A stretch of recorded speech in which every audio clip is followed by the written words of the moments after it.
Joining us now for more on job creation and the debt ceiling agreement, Congressman Ron Paul, who voted against raising the debt ceiling. He says the new special committee created by Congress is, quote, disturbing and will be used instead to raise taxes. Congressman Ron Paul, seeking the Republican presidential nomination, joins us tonight from Clute, Texas. Good to have you with us, Congressman. Thank you, Lou. Good to be with you. You voted again against the debt ceiling. Tell us why. Mainly because I've never voted for any of the spending, essentially, over the many years I've been in Congress. And I believe that debt was going to be a problem many years ago, and debt is a problem. So you don't get out of the problem of having too much debt by allowing the Congress to spend a lot more and granting them another $2.4 trillion worth of debt. So it never made any sense to me to do it that way. It just digs the hole much deeper, and then it gets harder for us to get out. So it was a very easy vote for me, but it became much easier when I saw the vehicle they were using to create this super Congress. I mean, where in the world did that come from, and what is that going to lead to? That is monstrous. I mean, I kept looking and looking. I can't find any place in the Constitution where we have the authority to create such a creature as the super Congress. Right. Let's return to you, Congressman Paul. You're talking about the super committee. You know, I could never find anything in the Constitution that would satisfy, it seems to me, a reasonable man, namely myself, that there is any constitutional authority for fast-track authority for trade agreements. This super committee seems to be in that vein. How will you proceed?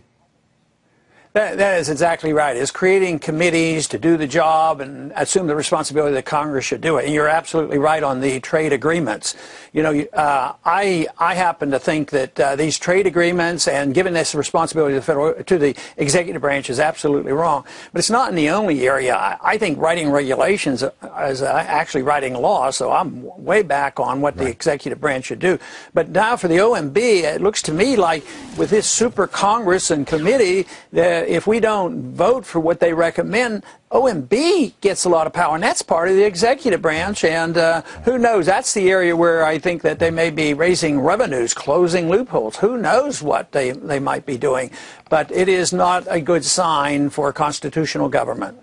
And the Supreme Court has slapped down a lawsuit brought by states and environmental groups that sought to push powers over greenhouse emissions. And the opinion written by Justice Ginsburg made it very clear that the EPA is the source and force in establishing those regulations and enforcing them. A remarkable decision by the Supreme Court. What is your reaction? Well, I think it's rather clear in Article 1 that the Congress is supposed to write the law. This whole idea that any bureaucracy, any agency of government can write all these regulations, they're the law of the land. One of the most annoying statement I ever heard said was not only do they write the regulations, but what about the statement that Paul Begala said once, stroke of the pen, law of the land, kind of cool.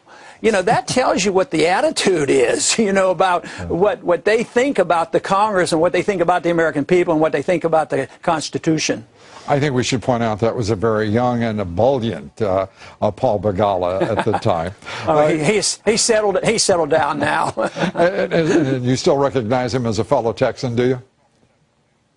Yeah, but I don't know about what he would recognize me. That's the only thing. Well, even reluctantly, I'm sure there's reciprocity among Texans. Congressman, it's great to have you with us. Always good to talk with you. Appreciate it. Thank you, Lou. Congressman Ron Paul. Well, here now.